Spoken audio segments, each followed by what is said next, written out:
as I said to President Putin during our last conversation, we in the UK still hope that diplomacy and dialogue may yet succeed. But we also have to be unflinchingly honest about the situation today, when over 130,000 Russian troops are gathering on the borders of Ukraine, and when more than 100 battalion tactical groups threaten that European country. We must be united against that threat, because we should be in no doubt what is at stake here. If Ukraine is invaded, and if Ukraine is overwhelmed, we will witness the destruction of a democratic state, a country that has been free for a generation, with a proud history of elections. And every time that Western ministers have visited Kiev, we've assured the people of Ukraine and their leaders that we stand foursquare behind their sovereignty and independence. How hollow, how meaningless, how insulting those words would seem if, at the very moment when their sovereignty and independence is imperiled, we simply look away.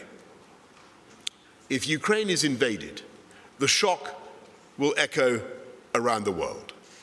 And those echoes will be heard in East Asia, they will be heard in Taiwan. When I spoke to the Prime Ministers of Japan and Australia this week, they left me in no doubt that the economic and political shocks will be felt on the far side of the world. So let me be clear about the risk. The risk now is that people would draw the conclusion that aggression pays and that might is right. So we should not underestimate the gravity of this moment and what is at stake. As I speak to you today, we do not fully know what President Putin intends, but the omens are grim, and that is why we must stand strong together. The UK has worked with the European Union and the United States to put together the toughest and strongest package of sanctions, and I spoke recently to President Ursula von der Leyen to discuss the measures prepared by the EU in closest coordination with our own. And if Russia invades its neighbour, we will sanction Russian individuals and companies of strategic importance to the Russian state. And we will make it impossible for them to raise finance on the London capital markets. And we will open up the matryoshka dolls of Russian-owned companies and Russian-owned entities to find the ultimate beneficiaries within. And if President Putin believes that by these actions he can drive NATO back or intimidate NATO, he will find that the opposite is the case. Already the UK and our allies are strengthening the defences of the eastern flank of NATO. We're increasing the British contribution to exercise cold response by sending our newest aircraft carrier, HMS Prince of Wales, and 3 Commando Brigade. We're doubling our presence in Estonia to nearly 2,000 troops. We've increased our presence in Poland to 600 troops by sending 350 Marines from 4-5 Commando. We've increased our presence in the skies over southeastern Europe with another 6 Typhoons based in Cyprus. We're sending warships to the eastern Mediterranean and the Black Sea, and I've placed another 1,000 troops on standby to respond to any humanitarian emergency which we all fear is increasingly likely. And while the most alarming and the most visible threat is the massing of Russian land forces on Ukraine's borders, look at the naval build-up in the Black Sea which threatens to blockade Ukraine. Look at the massive cyber attacks and the incoming tide of disinformation. This crisis extends into every domain, which is why the UK is providing NATO with more land, sea, and air forces. And it is because we feared a crisis like this that we were already engaged in the biggest increase in defence investment for a generation, spread across conventional capabilities and the new technologies that are ever more important to our collective defence. And I'm proud to say that since Russia invaded Ukraine for the first time and annexed Crimea in 2014, we have been helping Ukraine, training, 22,000 troops, and in recent months, in response to the threat, we have been among the nations to send defensive weaponry in the form of 2,000 anti-tank missiles. And I'm glad that we've been joined in this by the United States, by Poland, and by our Baltic allies. And that many other nations and the EU have, like the UK, helped to strengthen Ukraine's economy. Britain will always stand up for freedom and democracy around the world. And when I say that our commitment to European security is immovable and unconditional, our deeds show that we mean our words. We are making the biggest contribution of NATO to NATO of any European ally because we understand the importance of collective security. And just as our European friends stood by us after the Russian state used chemical weapons in Salisbury, used a chemical weapon in Salisbury, so Britain will stand by you. But we must accept that these measures by the UK and our allies, draconian sanctions, rinsing out dirty money, the intensification of NATO's defences, fortifying our Ukrainian friends, they may not be enough to deter Russian aggression. And it is therefore vital that we learn the lessons of 2014. Whatever happens in the next few days and weeks, we cannot allow European countries to be blackmailed by Russia. We cannot allow the threat of Russian aggression to change the security architecture of Europe. We cannot permit a new Yalta, a new division of our continent into spheres of influence. And we must now wean ourselves off dependence on Putin's oil and gas. And I understand the costs and the complexities of this effort and the fact that it is easier said than done. So I'm grateful to Chancellor Scholz's assurances about Nord Stream 2. But the lessons of the last few years and of Gazprom's obvious manipulation of European gas supply cannot be ignored. We must ensure that by making full use of alternative supplies and technology, we make Russia's threats redundant. And that will be the work of the months and years to come, as well as the necessary and overdue steps that we in the UK must take to protect our own financial system. And we now need to prepare ourselves for the Russian playbook of deception that governs every operation of this kind. There will be a cascade of false claims about Ukraine intended to spread confusion almost for its own sake.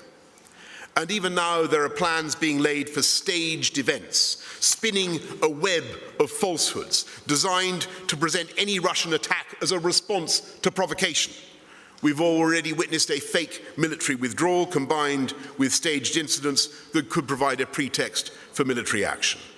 We knew this was coming. We've seen it before, and no one should be fooled. And we have to steel ourselves for the possibility of a protracted crisis, with Russia maintaining the pressure and searching for weaknesses over an extended period. And we must, together, refuse to be worn down. What Europe needs is strategic endurance, and we should focus our energies on preserving our unity and on deepening transatlantic cooperation. But for that to work, we must also be prepared to devote the necessary resources to carry a greater share of the burden of preserving our continent's security and to demonstrate that we are in it for the long haul. For now, we should continue to do everything we can to pursue the path of peace and dialogue.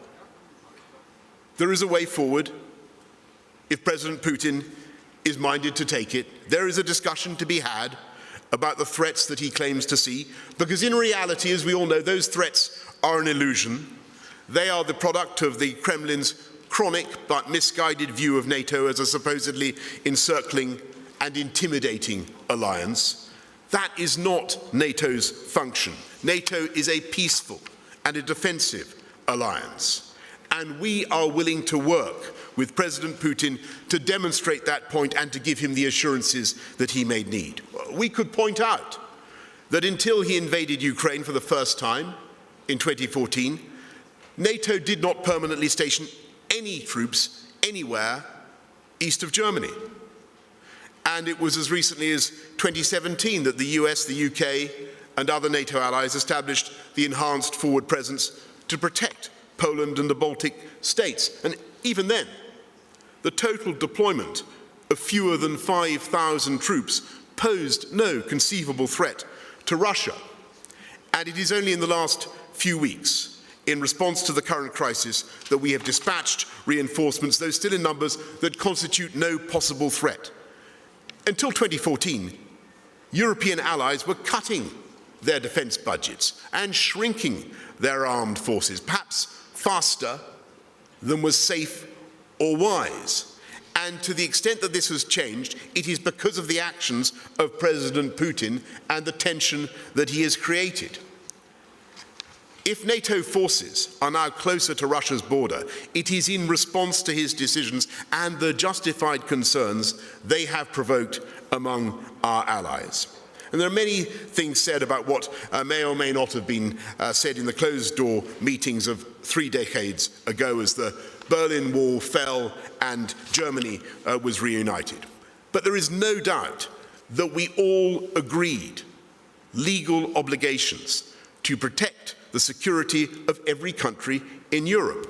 And what happened in those amazing years was the dissolution of the Iron Curtain and the fulfillment of the vision of a Europe whole and free. It was one of the most incredible moments of my lifetime, as nations at the heart of our continent regained their liberty and their sovereign right to control their own destiny and seek their own alliances.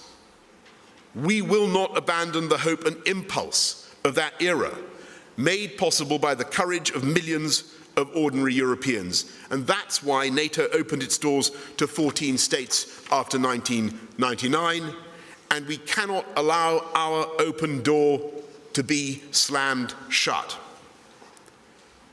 But if dialogue fails, and if Russia chooses to use violence against an innocent and peaceful population in Ukraine, and to disregard the norms of civilized behavior between states, and to disregard the Charter of the United Nations, then we at this conference should be in no doubt that it is in our collective interest that Russia should ultimately fail and be seen to fail. I believe that in preparing to invade Ukraine, a proud country whose armed forces now exceed 200,000 personnel, considerably more expert in combat today than in 2014, President Putin and his circle are gravely miscalculating.